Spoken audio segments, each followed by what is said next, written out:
Clara Bennett had expected a quiet family dinner, maybe even a chance at reconciliation. The table was set with flickering candles and polished silverware, the sort of elegance her sister Ellen always insisted on. But when the waiter laid a leather folder in front of her instead of a menu, Clara felt her pulse quicken. She flipped it open. Her name stared back at her, neatly typed at the top of a document, Declaration of Incapacity. Her breath caught. She read the next line, legal language about transferring all decision-making to Ellen and Mark. Her sister sat across the table, eyes gleaming in the candlelight. Mark leaned back in his chair, smug, as if the ink were already dry. For a moment, Clara couldn't move. She thought she had come here to talk about the cabin their grandmother Ruth left behind, a place woven with childhood summers and the smell of salt air. But this was something darker. I'm glad you're here. If you're cozy with the story so far, please like, subscribe to Tears Within, and let me know in the comments where you're tuning in from. We'll weave the next part together.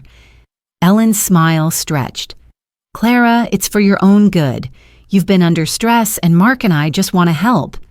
Help? Clara whispered. The word tasted bitter. Mark tapped the folder with one thick finger. All you need to do is sign. It's a formality. You won't have to worry about taxes, upkeep, or any of that burden. We'll take care of everything. Clara closed the folder slowly, forcing her hand not to tremble. Around them, the restaurant hummed with ordinary sounds, clinking glasses, low conversation, a piano playing somewhere in the background. Yet here, in this private corner, it felt like a trap had sprung. The cabin wasn't just a property. It was Ruth's legacy, the place where Clara had learned to tie her first boat knot, where she and Ellen once shared bunk beds under quilts their grandmother had stitched by hand. To see it reduced to a legal maneuver, her voice caught in her throat. She leaned back, studying her sister. Ellen's hair was perfect as always, her jewelry catching the light. She could have passed for gracious, even loving, if not for the sharp glint in her eyes. You think I can't manage one cabin? Clara asked softly. Ellen's expression flickered. It's not about that. It's about preserving value. You've never been practical with money, Clara. This is business. Mark leaned forward, his cologne heavy. His tone rehearsed. Look, we're doing you a favor. You're single, no kids, just a school counselor's salary. It's only logical we handle things. Family should trust family. Trust. The word pierced her. Ruth had trusted them both equally when she divided her estate. Yet here they were, trying to erase Clara with the stroke of a pen. She slid the folder back across the table. No. Ellen's smile faltered. Think carefully. This isn't a decision you can undo. Clara's voice steadied. Neither is betrayal. The silence that followed was thick enough to choke on. Mark's jaw tightened. Ellen reached for her wine glass, her hand trembling just enough to betray her frustration. The waiter returned, cheerfully unaware, and asked if they were ready to order. No one spoke. Clara excused herself to the restroom, her legs unsteady as she pushed through the swinging door. Inside the quiet of the tiled room, she gripped the edge of the sink and stared at her reflection. Her face was pale, eyes wide, but beneath the shock, there was a spark. Something that had kept her steady through years of schoolyard fights, through counseling children in crisis, through the slow, aching death of their mother. She took a deep breath. If Ellen thought this would be easy, she was mistaken. When Clara returned to the table, the folder was gone. Ellen was sipping wine as though nothing had happened. Mark checked his watch, the picture of impatience. Clara sat down slowly. You planned this, she said. Ellen's smile returned, smooth as glass. We planned to protect the cabin. You should thank us. Clara didn't answer. She picked up her water glass, the cold sweating against her palm, and drank to buy time. She needed to think, not just about the documents, but about the way Ellen had chosen tonight. The timing was deliberate. The cabin's property taxes were due in 3 weeks. Delay too long and late fees would pile up. If she appeared unstable, a court could intervene. They weren't just trying to trick her. They were trying to corner her. That night, after leaving the restaurant, Clara sat in her car with the engine off, the rain tapping against the windshield. She pulled out her phone and scrolled through her contacts. Her finger hovered over Mr. Lowell's name, the retired judge who had been Ruth's neighbor for decades. She hadn't spoken to him in months, but she remembered the way he had hugged her at the funeral, whispering that Ruth was proud of her steady heart. Clara hit call. "Clara Bennett," his familiar voice answered, low and warm. "It's been too long." She swallowed hard. "Mr. Lowell, I think Ellen and Mark are trying to take the cabin." There was a pause. "Tell me everything," he said. And so she did, her words tumbling out in the dark car, the rain masking the shake in her voice. When she finished, he was quiet for a long time. Then he said, "Ruth anticipated trouble. She added a clause to her will. Any attempt to defraud forfeits inheritance, but it must be proven. Do you understand?" Clara closed her eyes. "I understand." "Then you'll need patience," he said gently, "and evidence." The line went quiet, but Clara felt less alone. The trap Ellen thought she'd laid might become her undoing. As Clara drove home through the slick streets, she remembered the sound of the cabin's old wind chimes, still hanging on the porch. They had rung through storms and summers alike. Ruth had once told her, "The chimes remind us that even in silence, there's a voice." Clara smiled faintly through her tears. Maybe she could be that voice now. Clara woke the next morning with the uneasy heaviness that follows a bad dream, only this was no dream. The memory of the folder with her name printed above those damning words lingered like smoke. She moved slowly through her kitchen, the kettle rattling faintly on the stove. The air smelled of coffee grounds and rain-soaked earth, but nothing seemed to settle her nerves. She sat at the table with her mug, staring at the chipped edge of the ceramic. Ruth had given her the set when she moved into her first apartment, a reminder that even small things carried love if you cared for them. Ellen never understood that. For Ellen, objects were tools, meant to impress or to leverage. Clara sipped the bitter coffee and let her mind wander back to last night. Mark's smugness. Ellen's calm threat disguised as a smile. And that phrase, "for your own good." It made her skin crawl. She'd heard those words before, as a child whenever Ellen wanted something and used their parents' approval to get it. Even now, decades later, the tactic hadn't changed. Only the stakes had grown sharper. The phone buzzed on the counter, jolting her. A message from Ellen appeared. "We need to talk about this again. Don't delay, Clara. Time isn't on your side." Clara stared at the screen. She wanted to throw the phone across the room, but instead she placed it carefully face down. Ellen wanted a reaction. She wouldn't give her one. Later that morning, Clara pulled a jacket over her shoulders and walked down the block to the small public library where she sometimes volunteered. The scent of old paper met her at the door, soothing in its familiarity. She greeted Mrs. Green, the head librarian, who raised an eyebrow at Clara's pale face. "Rough night?" she asked. "You could say that." Clara forced a smile, but her mind was elsewhere. She needed information. She found an empty table near the genealogy section, opened her laptop, and began searching property law in Maine. She scrolled through dry explanations of inheritance disputes, conservatorships, and estate fraud. Most of it was legal jargon that made her head ache, but certain lines stood out. Fraud required intent. Forgery left trails. Courts relied on evidence, not whispers. Her thoughts were interrupted by a shadow falling across the table. Clara looked up to see Samantha, Ellen's daughter, shifting uncomfortably with a stack of textbooks in her arms. "Aunt Clara," she said softly. Clara blinked. She hadn't expected to see her here. "Sam, what are you doing in town?" Samantha dropped her books onto the chair beside her. "Mom thinks I'm studying at campus all weekend, but I needed a break, and I needed to talk to you." The girl's voice carried a weight too heavy for 19. Clara gestured for her to sit. Samantha slid into the chair, her fingers tugging at the frayed sleeve of her sweater. "They're planning something," she whispered. "I overheard Mom and Mark last week. They were arguing in the kitchen, and Mom said you'd never see the cabin again unless you cooperated. She said the documents would make it official." Clara's stomach tightened. "What else did you hear?" Samantha hesitated. Her eyes shimmered with conflicted loyalty.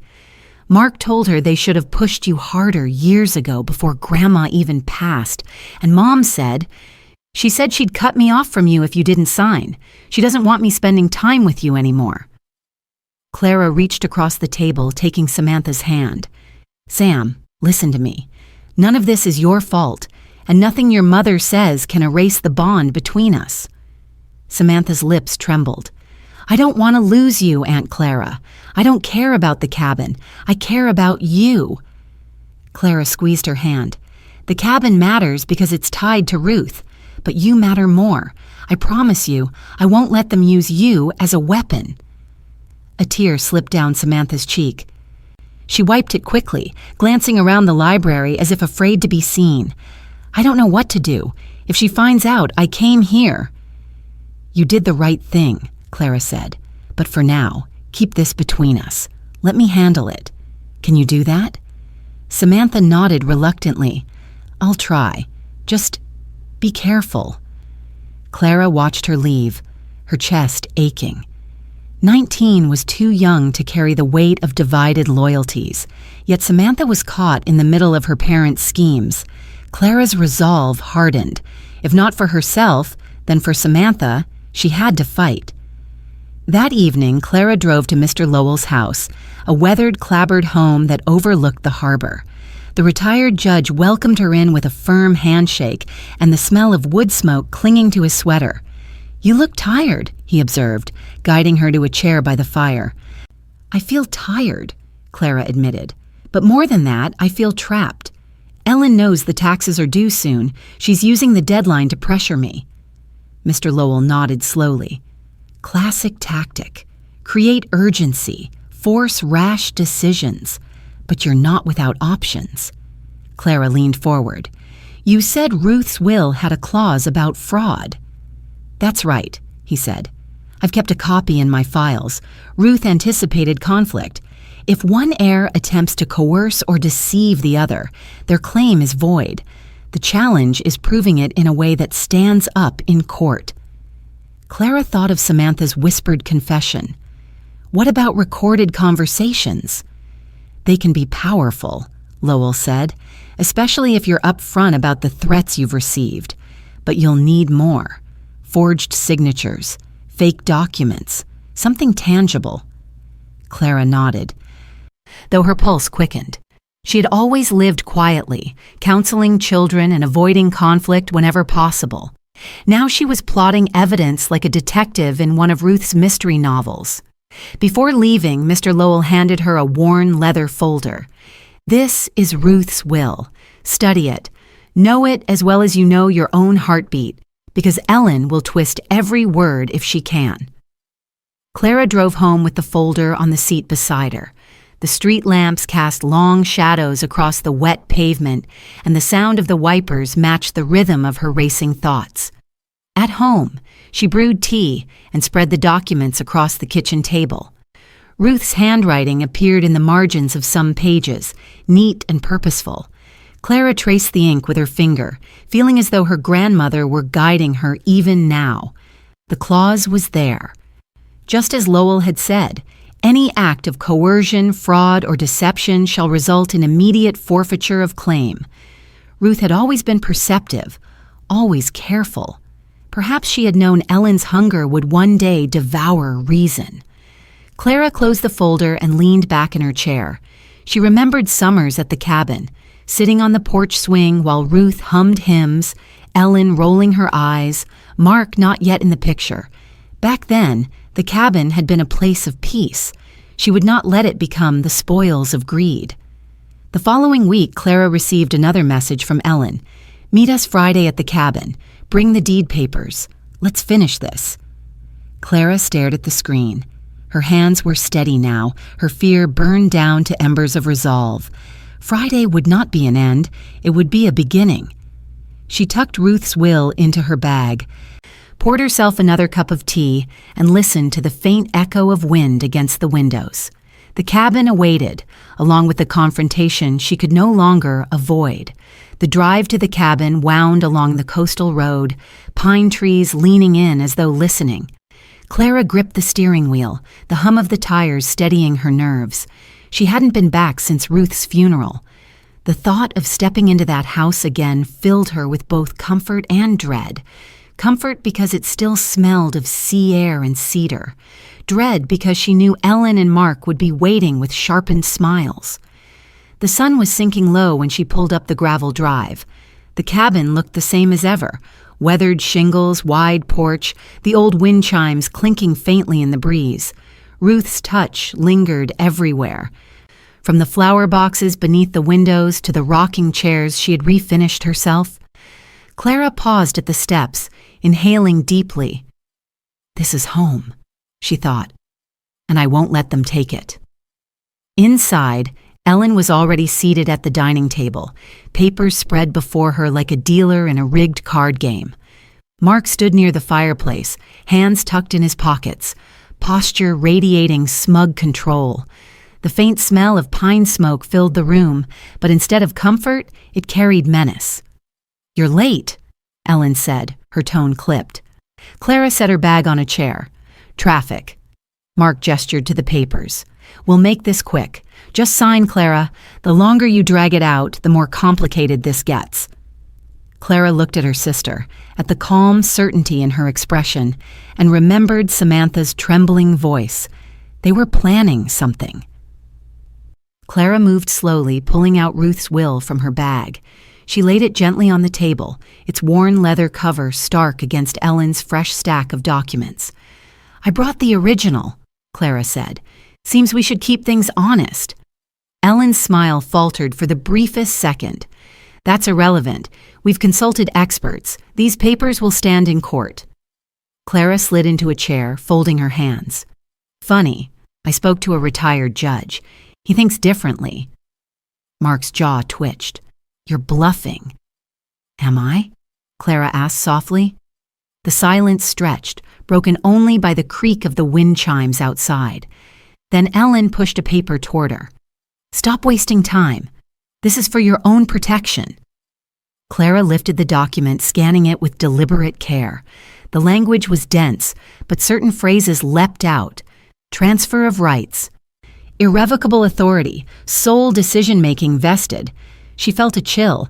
This wasn't protection, it was erasure. "I see your notary here," Clara said, tapping the signature line. "Mr. Harold Ellis?" "Yes," Ellen said too quickly. "Completely legitimate." Clara met her eyes. "Interesting. Harold Ellis died 2 years ago. His obituary is still online. Want me to show you?" The room shifted. Mark stiffened, his face tightening. Ellen's knuckles whitened against the table edge. For the first time, their confidence cracked. "You're lying," Ellen spat. Clara leaned back calmly. "Am I?" The silence grew heavier. Mark finally exhaled, his voice low and angry. "Fine. Maybe Ellis signed before he passed. Maybe you're misremembering. Either way, the court won't side with you." Clara held his gaze. "Unless the court sees evidence of fraud, then you lose everything." Ellen slammed her hand against the table. "You think you're so clever, but you've always been the weak one, Clara. Hiding in small jobs, clinging to scraps. I've carried this family, not you. The cabin deserves someone who knows its value." Clara's chest tightened, but she kept her voice even. "Value isn't measured in dollars, Ellen. It's measured in memories, in roots. That's something you never understood." Mark leaned closer, his shadow stretching across the table. "Enough. If you don't sign, we'll make sure you're declared unfit. You'll lose the cabin and you'll lose your niece. Ellen's already promised Samantha won't set foot here again." The words cut deep, sharper than any legal threat. Clara pictured Samantha's tearful eyes in the library. The thought of losing her was unbearable. Yet Clara also knew surrendering would set a precedent that nothing, not even love, was safe from Ellen's hunger. She rose slowly, gathering Ruth's will and sliding it back into her bag. "If you want this, you'll have to fight for it in the light of day, not in shadows, and I'll be ready." Ellen's laughter followed her to the door, brittle and cold. "You're finished, Clara. You don't even know it yet." Outside, the sky had deepened to indigo, the first stars pricking through. Clara gripped the porch railing, steadying herself against the wave of emotion. She heard the chimes above her head, their thin notes weaving through the night air. Ruth's voice seemed to echo in them. "Silence can be power. Wait. Watch." Clara drove back into town with the headlights carving tunnels through the dark. At home, she poured herself a glass of water, hands shaking slightly. She opened Ruth's will again, tracing the clause about fraud. Proof. That was the key. She had to collect it carefully, piece by piece, until there was no denying Ellen's intent. Her phone buzzed. A message from Samantha. "Are you okay? I heard Mom say something about you at dinner. She sounded scary." Clara typed back quickly. "I'm okay. Don't worry. Just remember what you told me stays between us." A reply came almost instantly. "I recorded part of their argument. Do you want it?" Clara's breath caught. She hadn't expected that. Her fingers trembled as she typed. "Yes, send it, but be careful."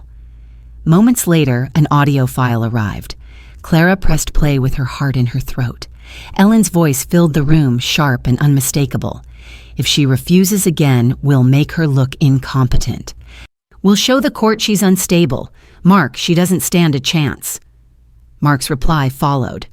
"Once the deed is in our hands, we'll refinance the cabin. That'll wipe out our debts. She'll never fight us." The recording ended abruptly. Clara sat frozen, tears welling. Proof. Real, undeniable proof. Her phone buzzed again. "Please don't tell them it came from me. I'm scared, Aunt Clara." Clara wiped her eyes. "I'll protect you, I promise." She saved the recording twice, once to her phone, once to an external drive. Then she leaned back in her chair, exhaustion pressing on her bones, but relief blooming in her chest. For the first time since the folder slid across the restaurant table, she felt a flicker of control. The next morning, she drove to Mr. Lowell's house with the recording. He listened carefully, his face stern. When it ended, he nodded. "This is solid. If we combine it with evidence of the forged notary, their case crumbles." Clara exhaled shakily. "Then maybe Ruth's clause will stand." Lowell's eyes softened. "It will, but we'll need to set the trap carefully. They must believe they're winning." Clara thought of Ellen's brittle laughter, Mark's looming threats, Samantha's whispered fear. She straightened her shoulders.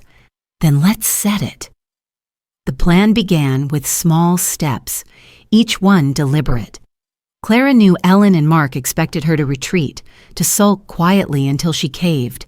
Instead, she moved with calm precision. She returned to her counseling job at the high school, smiling through the hallways, listening to her students' worries as if nothing in her own life was unraveling. But under that calm surface, she was preparing. On Wednesday evening, she drove back to the cabin alone. The gravel crunched under her tires, the pines whispering in the wind. She parked, heart hammering, and walked around the property with a small notebook in hand. She checked the windows, the locks, the shed out back. She took photos of everything, the state of the door frames, the furniture, the stack of unpaid tax bills left on the counter. If Ellen tried to claim she had been neglectful, Clara wanted evidence to show otherwise. She paused at the fireplace where Ellen had sat days before, her manicured hands resting on fraudulent papers. Clara touched the mantel, tracing the initials carved faintly into the wood, Ruth's initials and her own, etched when she was 10 years old. She whispered softly, "I'll protect this, Grandma. I promise." The next morning, Clara met Mr. Lowell at the diner on Main Street. The smell of bacon and coffee filled the air as they leaned across the booth, their voices low. Clara slid her phone across the table, the recording from Samantha queued up. Lowell listened with his brows furrowed, nodding slowly as Ellen and Mark's voices spilled from the speaker. "This is damning," he said finally, "but we'll need corroboration. Judges don't like family squabbles unless they see a clear pattern. Clara hesitated. Samantha's already done more than I should have asked. I don't want to drag her deeper. She won't have to testify, Lowell assured her. We can frame it differently. But you must be prepared for Ellen to fight dirty. She'll twist every kindness you've ever given her into weakness. Clara stirred her coffee absent-mindedly. She already has. Lowell leaned back, his eyes steady. Then let's turn that weakness into strength. That afternoon, Clara returned home to find an envelope wedged in her mailbox. Her name was scrawled across the front in Ellen's handwriting. Inside was a single sheet of paper with typed lines. Last chance. Sign before Sunday or we take you to court. Consider what you'll lose. At the bottom, Ellen had written in ink, Samantha won't be part of your life if you drag this out. Clara gripped the page, anger and fear twisting inside her. She thought of Samantha's recording, the tremor in her niece's voice. Ellen was using her own daughter as a pawn. That crossed a line Clara hadn't known could be crossed. She placed the letter beside Ruth's will on the kitchen table. 2 legacies, 2 futures, one built on love, the other on greed. Clara knew which one she'd choose. On Friday evening, Clara returned to the cabin for the meeting Ellen had demanded. But this time, she wasn't alone. Mr. Lowell followed in his car, parking a short distance away. They had agreed he would enter only if things escalated. Clara carried her bag with Ruth's will tucked safely inside, her phone charged and set to record. Inside, Ellen was already pacing, her heels tapping against the floor. Mark leaned against the wall, arms crossed. You came, Ellen said, her smile thin. You insisted, Clara replied. Mark gestured to the table where fresh papers were waiting. We simplified the language for you. No excuses now. Clara sat, pulling out her phone and laying it on the table openly. I'm recording this conversation, she said calmly, just so there's no confusion later. Ellen's face darkened. That's unnecessary. Then you have nothing to fear, Clara answered. For a moment, no one moved. Then Ellen forced a laugh. Fine, let's be transparent. Clara, you're not capable of managing the cabin. You'll let it rot. Mark and I can turn it into something worthwhile. Clara leaned forward. You mean collateral for the debt you've hidden. Ellen's eyes flickered, caught off guard. Mark straightened, his composure cracking. What are you talking about? Clara's voice was steady. The mortgage, the late notices. Samantha doesn't know, but I do. You need the cabin to keep your house. Isn't that right? The silence was heavy. Ellen's lips tightened, but she said nothing. Mark's glare could have cut glass. Clara stood, sliding Ruth's will from her bag. She opened to the clause and laid it flat on the table. Fraud forfeits your claim. That's Ruth's words, not mine, and I have proof of your fraud. She tapped her phone. The recording played.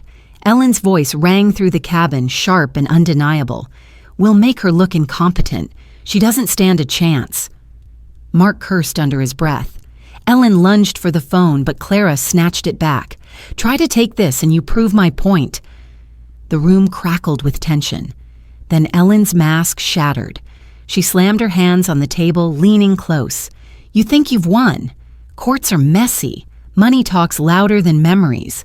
And when Samantha has to choose, she'll choose me. Clara met her gaze with quiet fire. Don't be so sure. The door creaked behind them. Samantha stood in the doorway, pale and wide-eyed. She had slipped in silently, her backpack slung over one shoulder. Mom? She whispered. Is it true? Ellen spun around. What are you doing here? I followed Aunt Clara, Samantha said, her voice shaking. I needed to hear for myself. Ellen's face hardened. Go home, now. But Samantha didn't move. She looked at Clara, then back at her mother. You said you'd cut me off from her. You'd really do that? Ellen faltered. It's complicated, Sam. Samantha's eyes filled with tears. No, it's simple. You're lying. You're trying to take what Grandma left both of you. I heard the recording. I know. Ellen's face drained of color. Mark swore again under his breath. Clara's heart ached for the girl caught between blood and truth. But in that moment, she saw strength in Samantha's eyes, a strength Ellen could never crush. Clara stepped forward gently. "Sam, you don't have to choose right now, but you deserve the truth. And you've heard it." Samantha wiped her eyes, turning away from her mother. "I'm staying with Aunt Clara tonight." Ellen's mouth opened, but no sound came. Mark grabbed his coat and stormed out, slamming the door so hard the wind chimes rattled violently. Ellen sank into a chair, her hands trembling. For once, she had no words. Clara placed a hand on Samantha's shoulder and guided her out. Together, they stepped into the cool night. The stars spread across the sky like watchful eyes. Clara felt the weight of Ruth's presence in the rustle of the trees, the chimes singing softly. In the driveway, Mr. Lowell waited. When he saw Samantha with Clara, he nodded, as though the pieces of the plan were falling into place. "Proof, witness, motive," he said quietly. "They've given us everything we need." Clara looked back at the cabin. It still stood strong against the dark, just as it had through storms and seasons. She squeezed Samantha's hand. For the first time in weeks, she felt the tide beginning to turn. The next morning dawned gray and damp, the kind of coastal weather that made the air smell of salt and pine needles. Clara brewed tea in the kitchen, the sound of the kettle whistling sharp against the quiet house. Samantha sat at the table, wrapped in one of Ruth's old quilts, her eyes heavy from little sleep. She looked younger than her 19 years, her face pale and lips pressed tight. "You don't have to stay, Sam," Clara said gently, setting a mug in front of her. "I don't want you caught in the middle." "I'm already in the middle," Samantha whispered. She pulled the quilt tighter around her shoulders. "I heard everything last night. There's no pretending anymore." Clara sat across from her, the steam from her own cup fogging her glasses. "Your mother loves you in her way, but she's blinded by fear. That doesn't excuse what she's done, but it explains it." Samantha's eyes filled. "She doesn't feel like my mom right now. She feels like someone I don't even know." Clara reached across the table, covering her niece's hand with her own. "You still have choices, and you still have me." For a long moment they sat in silence, the only sound the ticking of the clock on the wall. Clara thought of Ruth's words about silence being powerful. This silence was not heavy but binding, weaving something stronger between them. By late morning, Mr. Lowell arrived, his presence filling the small kitchen with calm authority. He brought with him a briefcase full of documents and a thermos of coffee. He greeted Samantha warmly, his voice kind, before turning serious with Clara. "I've spoken with a colleague at the courthouse," he said. "Ellen hasn't filed anything yet. She's waiting to see if intimidation works first. But that letter she sent you, that's coercion in black and white. Add the recording, and we have a pattern." Clara nodded, pulling the envelope from the drawer and handing it to him. Lowell slipped on his glasses and read silently, his jaw tightening. This, combined with Samantha's statement, tips the balance. If they try to push forward, we'll counterclaim fraud. Samantha looked between them nervously. What does that mean for Mom? Lowell removed his glasses, his tone gentle. It means if she keeps going, she risks losing her share entirely. Ruth's will was clear. Samantha swallowed hard, but she didn't argue. Clara saw the conflict play across her face, the tug of loyalty, the sting of betrayal. She wished she could take that pain away, but all she could do was sit beside her. That afternoon, Clara decided to visit the cabin again, this time with Samantha. "You need to see it," Clara said as they drove, the trees blurring past the windows. "Not as a prize or a problem, but as what it really is, a piece of your grandmother's heart." When they arrived, the cabin was quiet. The lake stretched smooth and glassy, reflecting the cloudy sky. Clara unlocked the door and let Samantha wander through the rooms. She watched as the girl touched the quilt on the bed, the stack of hymnals by the piano, the framed photo of Ruth on the mantel. "It smells like her," Samantha said softly. Clara's throat tightened. "Yes, it always will." They sat on the porch swing together, listening to the creak of the chains and the faint rattle of the wind chimes. Samantha leaned against her, eyes closed. "I want to fight for this too, Aunt Clara. Not for me, for her." Clara wrapped an arm around her shoulders. "Then we'll fight together." Later, as dusk began to settle, Clara noticed movement at the edge of the trees. A dark car sat parked on the dirt road, engine idling. She couldn't make out the driver, but she felt the hair on the back of her neck rise. "Sam, go inside," she said quietly. "What is it?" "Just go." Samantha obeyed reluctantly, slipping through the door. Clara stayed on the porch, her eyes locked on the car. After a long minute, it pulled away slowly, disappearing into the trees. She exhaled, her hands trembling slightly. Ellen was watching, or Mark was. Either way, they wanted her to know she was being observed. When she told Lowell about it later, he nodded grimly. "Intimidation. Don't let it rattle you. Document it. Every detail counts." That night, Clara couldn't sleep. She sat at the kitchen table with a pad of paper, listing everything. The letter, the forged notary, the recording, the threats, the car. She wrote until her hand cramped, until the list formed a wall stronger than her fear. At 2 a.m, she heard Samantha stir upstairs, then footsteps on the stairs. The girl padded into the kitchen, her hair messy, her eyes half closed. "Can't sleep either," she murmured. Clara smiled sadly. "No, too much noise in my head." Samantha slid into the chair beside her. "When I was little, Grandma used to tell me that the lake listens. She said if I whispered my worries to it, it would carry them away." Clara's heart ached. "She told me the same thing when I was your age." They looked at each other, sharing a bittersweet smile. Then Clara whispered, "Maybe we'll both whisper tomorrow." The following day, Lowell suggested they prepare a more direct defense. "If they stage another ambush, we'll be ready. But sometimes it's better to let people trap themselves. Ellen's pride will push her to overplay her hand." Clara agreed. And so they waited. Days stretched into a week, tension humming beneath every ordinary routine. Ellen didn't call, but Clara received 2 more envelopes in the mail, each one more aggressive than the last. She tucked them away with the others, her folder of evidence growing thicker. One evening, as the sun dipped low, Samantha returned from a short walk with her phone in hand. "Aunt Clara, I recorded something else." Clara frowned. "Sam, I told you to be careful." "I was. Mom called me and I put it on speaker without telling her. Listen." She played the audio.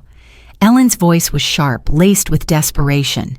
"If Clara won't give in, we'll make her. The taxes will crush her. Once she misses the deadline, the court will take over. Mark's already lined up buyers. She'll be left with nothing." Clara closed her eyes, a mix of sorrow and resolve swelling inside her. Ellen wasn't just trying to win, she was willing to destroy her. She reached for Samantha's hand.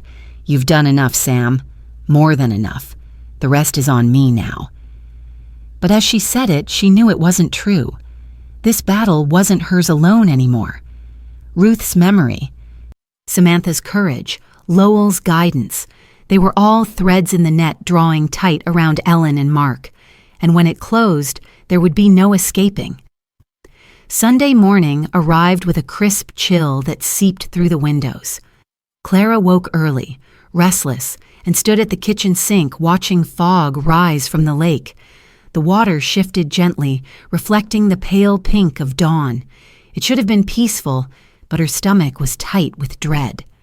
Ellen's threats about the taxes echoed in her mind. 3 weeks, maybe less, before penalties piled on. The pressure was mounting, and Ellen knew it.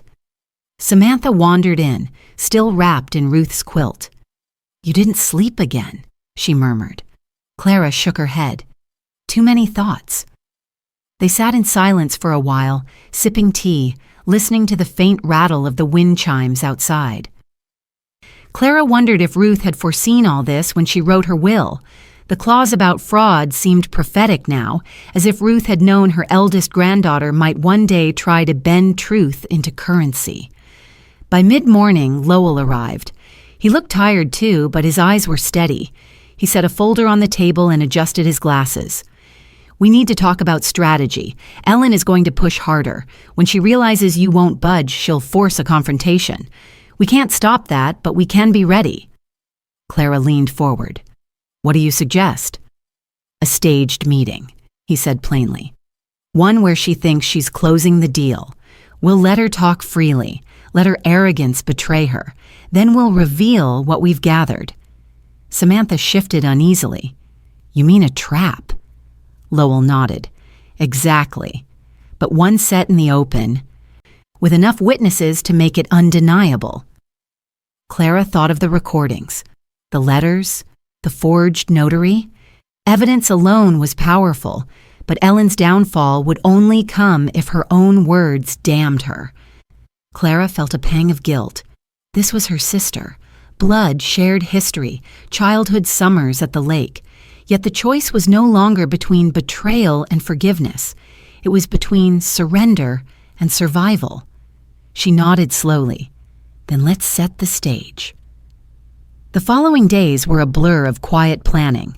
Lowell contacted a former colleague who now worked in the clerk's office.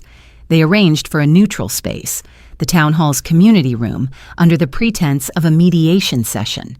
The room would be equipped with discreet recorders and a notary present, one whose credentials were beyond question. Clara spent evenings at the cabin with Samantha, rehearsing what she might say, what she might withhold. The girl watched her with solemn eyes, sometimes offering small encouragements, sometimes just sitting beside her in silence. Clara found strength in those moments. She wasn't fighting alone. On Thursday, a message arrived from Ellen. "Enough games. Meet us Saturday. Bring the deed. We'll resolve this once and for all."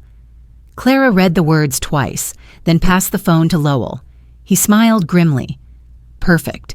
She's walking straight into it." That night, Clara struggled to sleep. She lay in bed listening to the wind push against the eaves, the sound of the lake lapping faintly in the distance. She thought of Ellen, not the cold-eyed woman across from her at the restaurant, but the girl who once shared bunk beds with her at the cabin. She remembered Ellen sneaking cookies from Ruth's kitchen, whispering secrets in the dark. Where had that sister gone? Tears pricked Clara's eyes. She whispered into the night, "I'll end this, Ruth. I'll protect what you left us, even if it breaks me." Saturday came brisk and clear. Clara dressed simply in slacks and a sweater, her hair pulled back, her bag heavy with the will and her folder of evidence. Samantha wanted to come, but Clara insisted she stay home with a trusted neighbor. "This could get ugly," Clara said. Samantha's eyes were wet, but she agreed. Lowell drove her to the town hall. The community room was plain, white walls, folding chairs, a long table. To Ellen and Mark, it would look like just another negotiation. To Clara, it was a battlefield. They arrived shortly after noon. Ellen swept in wearing a tailored coat, Mark close behind. Both carried stacks of papers. Ellen's expression was triumphant, as though she had already won. "So we're doing this properly," she said, sliding into a chair. "About time." Clara sat opposite, her hands folded. Lowell remained near the door, a silent presence. A certified notary sat at the end of the table, his demeanor neutral. Ellen pushed papers across the table. "Here, updated documents. Cleaner, clearer. All you have to do is sign." Clara didn't touch them. "You've been busy," Mark smirked. "We believe in efficiency." Clara tilted her head, her voice calm. "Tell me, Ellen, why is this so urgent? Why not wait until the court sorts it out?" Ellen's eyes flashed. "Because the taxes will bury you. Because you've never managed anything beyond your little counseling job. Because you're weak, Clara. And if I don't take control, everything Ruth built will crumble." Her words hung in the air, sharp as knives. The notary scribbled notes. Lowell shifted, his eyes narrowing. Clara leaned forward. "And the forged notary on your last set of papers? Was that efficiency too?" Ellen stiffened. Mark's jaw tightened. For a moment, the air vibrated with tension. Then Ellen laughed coldly. "You're bluffing." Clara pulled out a photocopy, sliding it across the table. Harold Ellis died 2 years before his so-called signature appeared. That's fraud, Ellen. Mark swore under his breath. Ellen's face drained of color. "You don't know what you're talking about." But Clara pressed on. "I also have recordings. Your voice, Ellen. Talking about making me look incompetent. Talking about using the cabin as collateral for your debts." Ellen shot to her feet, her chair scraping back violently. "You went behind my back." Clara's voice rose, steady but fierce. "No, Ellen. You went behind mine. You tried to erase me. But Ruth's will was clear. Any fraud, any coercion, and you lose everything." The notary looked up, startled. Lowell stepped forward, his voice calm but firm. "It's over, Ellen. You've handed us the rope, and now you're tangled in it." For a moment, Ellen looked wild, her hands trembling, her eyes darting between Clara and the papers. Then Mark grabbed the documents and stuffed them into his briefcase. "We'll see you in court," he growled. Clara met his glare with quiet fire. "We will, and this time, the truth will be watching." Ellen stood frozen, her face pale, her breath shallow. Then, without another word, she turned and strode from the room, Mark trailing behind her. The door slammed. The echo lingered in the silence. Clara sank into her chair, her body trembling with both relief and sorrow. Lowell laid a hand on her shoulder. "You did well. Very well." Clara nodded faintly, staring at Ruth's will still resting on the table. The fight wasn't over. Court would come, and with it more battles. But the tide had shifted. Ellen was exposed. Clara whispered to herself, barely audible, "The chimes are louder now." Outside, the wind picked up, carrying faint notes through the air, as though Ruth herself were listening. The days after the confrontation at the town hall felt strangely suspended, as if Clara were walking through a world caught between two tides. Ellen hadn't called, but the silence was its own form of noise. Loud, pressing, full of unspoken threats. Clara knew it was only a matter of time before the next strike came. At school, she moved through her counseling sessions as though nothing was wrong. Students came in with worries about exams, friendships, and families. Clara listened, guided, soothed, all the while carrying her own storm inside. More than once she caught herself staring out the office window at the gray Maine sky, wondering when Ellen would appear again. One evening, she returned home to find Samantha sitting cross-legged on the porch steps, earbuds dangling around her neck. The girl looked up, her expression torn. "I just got off the phone with Mom," Samantha said. "She's furious. She says you're poisoning me against her." Clara set her bag down gently. "What did you tell her?" "That I'm not a child anymore. And I can make up my own mind." Samantha's eyes brimmed. "She cried, Aunt Clara. I've never heard her cry like that. For a second, I almost believed she was the victim." Clara sat beside her, the wooden step creaking beneath their weight. "That's her way, Sam. She mixes truth with manipulation until you can't tell one from the other. But don't let her tears erase what you've heard with your own ears." Samantha leaned against her. "I hate being stuck in the middle." "I know," Clara whispered, "but sometimes being in the middle means you're the one holding the balance." They sat together until the sun dipped low, the lake glowing with a faint shimmer. Clara thought of Ruth watching from some quiet place, seeing her granddaughter struggle with a mother's betrayal and an aunt's fight for dignity. The following morning, Clara received a letter stamped with the county court seal. Her heart pounded as she opened it. Ellen had filed a petition to assume guardianship of the cabin's estate, citing Clara's emotional instability and inability to manage financial responsibilities. The words blurred as Clara read them, so familiar, echoing the accusations she had already faced. Lowell came over immediately when she called. He read the petition carefully, his lips pressed thin. "As expected, but this plays into our hands. The more she pushes, the clearer the fraud becomes. We'll file a counter-petition with your evidence. Clara felt her knees weaken. Court, testimony, public hearings. I don't know if I'm ready for that. You're stronger than you think, Lowell said firmly, and you won't be alone. The weeks that followed were filled with preparation.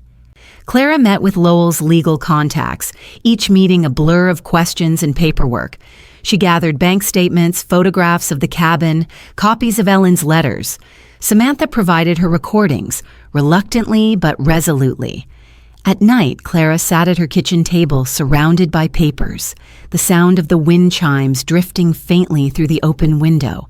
Each chime felt like a heartbeat, steadying her. She reminded herself over and over, this was not just about property. It was about truth. It was about showing Samantha that love could hold its ground against greed. One afternoon, Clara walked down to the lake's edge. The water lapped against the shore, cool and constant. She crouched and whispered into the ripples, just as Ruth had once taught her. Carry my fear away. Leave only courage. When she stood again, the weight in her chest felt a little lighter. The first court date arrived in late spring. The courthouse was small, the kind of place where everyone knew each other's names. Clara wore a simple navy dress, her hair pulled back, her heart thundering. Samantha sat in the gallery behind her, Lowell at her side. Ellen entered with Mark, her expression composed, but her eyes darting. She wore pearls and a polished suit, projecting dignity, but Clara could see the tension in her clenched jaw. The hearing began with routine formalities. Ellen's attorney, a man Clara didn't recognize, spoke first, painting a picture of Clara as fragile, overwhelmed, and incapable. He cited her modest salary, her single status, her reclusive lifestyle. Each word stung, but Clara forced herself to sit tall, hands folded in her lap. Then it was Lowell's turn. He rose slowly, his voice calm, measured. He presented Ruth's will, reading aloud the clause about fraud. He laid out Ellen's letters, the forged notary, the recordings. The courtroom was silent except for the shuffle of papers and the scratch of the clerk's pen. Finally, Lowell pressed play on the recording Samantha had captured. Ellen's voice filled the room, harsh and unmistakable. If Clara refuses, we'll make her look incompetent. She doesn't stand a chance. Gasps rippled through the gallery. Ellen's face drained of color. Mark shifted uncomfortably, his hands tightening into fists. The judge leaned forward, his expression grave. "Mrs. Whitman," he said, addressing Ellen by her married name, "do you dispute that this is your voice?" Ellen stammered, her composure unraveling. It was taken out of context. "I was frustrated." "Frustration does not excuse fraud," the judge interrupted. Clara felt her pulse steady. For the first time in months, she was not the one under the microscope. Ellen was. After hours of testimony and arguments, the judge adjourned for the day, promising a ruling within weeks. Clara stepped outside into the bright sunlight, her knees trembling, her chest heaving with relief. Samantha rushed to her side, hugging her fiercely. "You were incredible," she whispered. Clara shook her head, smiling through tears. "No, Sam, we were." As they walked down the courthouse steps, Clara noticed Ellen standing by the curb, her face twisted with rage and humiliation. Their eyes met. For a heartbeat, Clara almost saw the sister she had once loved, the girl who used to chase fireflies with her by the lake. But then Ellen turned away, climbing into Mark's car without a word. Clara exhaled, the image burning into her mind. Whatever came next, the truth had already cracked through Ellen's armor, and there was no turning back. The waiting was the hardest part. Days stretched into weeks, each one heavy with uncertainty. Clara went through the motions of work, grocery runs, and small-town chatter, but every time the phone rang or the mail arrived, her stomach clenched. She knew Ellen wouldn't go quietly. Sure enough, the first blow came in whispers. At the market, Clara overheard two women muttering near the produce section. "Ellen says Clara's not well. one said. "Can't handle the stress. Maybe it's better the cabin goes to someone responsible." Clara stood frozen, an apple in her hand, cheeks burning. Ellen was poisoning the well, sowing doubt before the judge even issued a ruling. She forced herself to keep shopping, chin high, but the humiliation stung. That evening, she sat at the cabin's porch with Samantha, staring at the lake. The girl's legs dangled over the edge, her sneakers tapping against the wood. "They're talking about me, aren't they?" Clara asked softly. Samantha hesitated. "Mom's been calling relatives. She says you're unstable, but some of them don't believe her. Aunt June told me she's proud of you for standing your ground." Clara smiled faintly, though her chest ached. It's easier to believe lies when they come dressed as concern. That's Ellen's gift. Samantha looked at her with wide, earnest eyes. "Then we have to tell the truth louder." The next morning, Lowell arrived with new documents.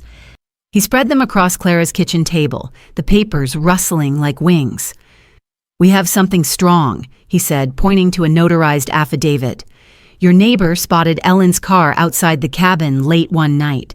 He saw Mark carrying a box inside. If they tampered with anything, we can prove it." Clara's breath caught. "Tampered?" "Potentially with records or property. We'll check." That afternoon, Clara and Lowell searched the cabin carefully. In the desk drawer, tucked beneath old tax forms, they found a folder Ellen must have planted. Inside were receipts and statements, altered to make Clara appear delinquent on utility payments. Lowell examined them with a practiced eye.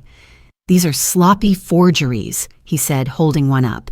"Different fonts, mismatched dates. If she presents these in court, she'll bury herself." Clara's hands trembled as she touched the papers.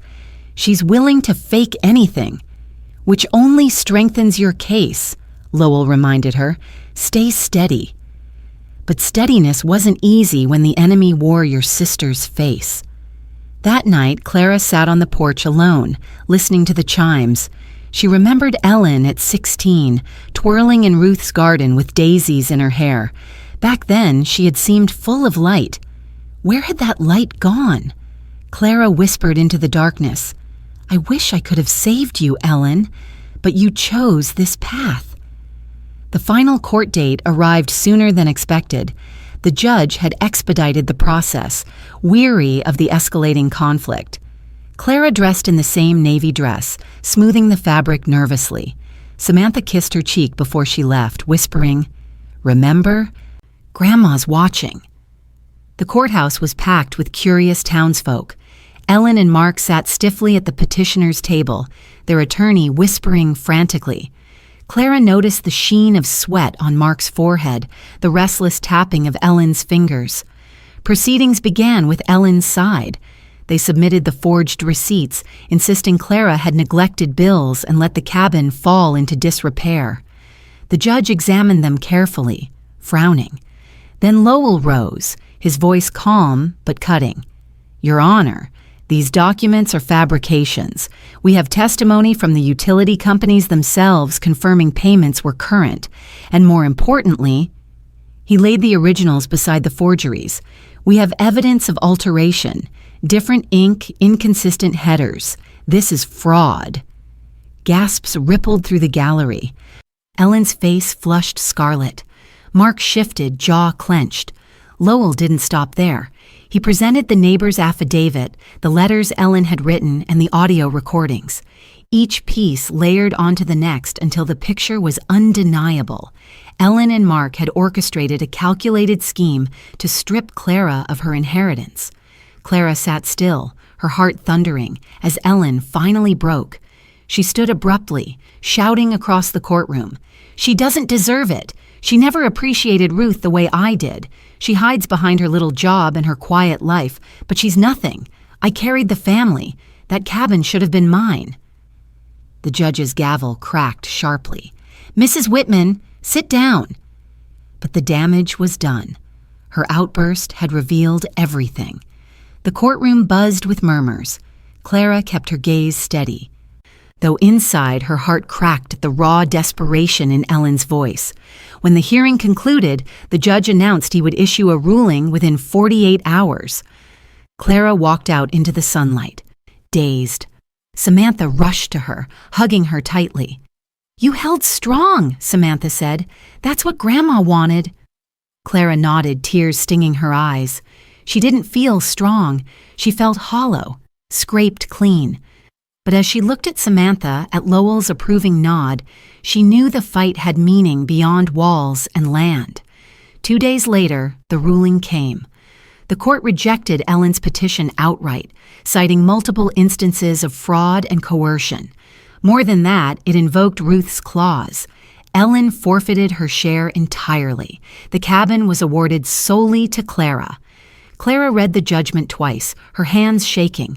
Relief surged. But so did grief. She thought of Ellen reading the same words, of what it would do to her. But choices had consequences, and Ellen had written hers in deception. That evening, Clara and Samantha returned to the cabin together. They sat on the porch as the sun sank low, the lake glowing like molten gold. Clara held the judgment papers in her lap, then folded them gently and set them aside. "It's over," she whispered. Samantha leaned against her shoulder.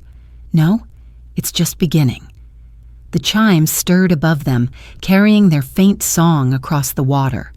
Clara closed her eyes, letting the sound wash through her. It was Ruth's voice, steady and clear. Silence can be power, and truth can outlast greed. Clara finally believed it. The days after the judgment felt lighter, though not entirely free of shadows. Clara woke each morning with the knowledge that the cabin was hers alone now, protected by the law and by Ruth's foresight. Yet she also carried the weight of loss, the kind that no court could remedy. Ellen was not just a petitioner in a courtroom battle. She was her sister, and now that bond was frayed beyond repair. On the first weekend of summer, Clara and Samantha drove out to the cabin with groceries and tools. They spent the morning airing out the rooms, sweeping cobwebs, scrubbing windows. Samantha opened the old trunk in the loft and found a box of photographs. Ruth at the lake, children laughing on the porch, Ellen and Clara as teenagers. "Look," Samantha said, holding up a photo of the sisters in swimsuits, arms around each other, grinning with the innocence of youth. Clara stared at the image, her throat tightening. "We used to be so close," she whispered. Samantha placed the photo carefully on the mantel. "Maybe she'll find her way back someday." Clara didn't answer. She couldn't let herself hope too much, not now. But the picture remained, a reminder of what once was, and perhaps what could be again in some distant future. That evening, neighbors stopped by. Mrs. Green from the library brought a casserole, while Mr. Thompson from down the road carried a toolbox, insisting on helping with repairs. Word of the court's decision had spread quickly, and the community rallied around Clara. Their quiet support filled the house with warmth Ruth would have cherished. As dusk fell, Clara lit a lantern and carried it to the porch. Samantha followed with 2 mugs of cocoa. The lake shimmered under the rising moon. They sat in silence, sipping slowly, listening to the chimes. Finally, Samantha spoke. "Do you think Mom hates me now? For choosing you?" Clara set down her mug and turned to her. "No, Sam. She may be angry, but anger and love can exist in the same heart. I know because I feel both for her." Samantha's eyes glistened. "I miss her, even after everything." Clara pulled her close. "So do I. But sometimes love means stepping back until the other person is ready to face themselves. All we can do is keep the door open." The following week, Clara received an unexpected letter. The envelope bore Ellen's handwriting, shaky and uneven. Inside was a single page. "I don't forgive you, but I can't fight anymore. Take the cabin. Take whatever you want. Just leave me my pride." Clara read the words several times. There was no apology, no acknowledgement of the damage done, but there was exhaustion, perhaps even surrender. She tucked the letter into Ruth's Bible on the shelf, whispering, "I'll keep it safe, even if you can't keep us safe." Life slowly found a rhythm. Clara returned to work, but weekends were spent at the cabin with Samantha. They repaired shutters, painted the porch, replanted the flower boxes. Laughter began to echo again through the halls, soft at first, then fuller. One Saturday, Samantha brought her guitar. She sat on the steps strumming gently, her voice rising in a song Ruth had loved. Clara closed her eyes, tears slipping down her cheeks as the melody drifted over the lake. For the first time in months, the cabin didn't feel like a battlefield. It felt like home. Later that night, Clara sat alone on the porch with a notebook. She began to write. Memories of Ruth, lessons learned, reflections on betrayal and resilience. Words flowed steadily, like the lake itself. She didn't know if it would become a book or simply a record for Samantha someday, but it felt right to put it all down.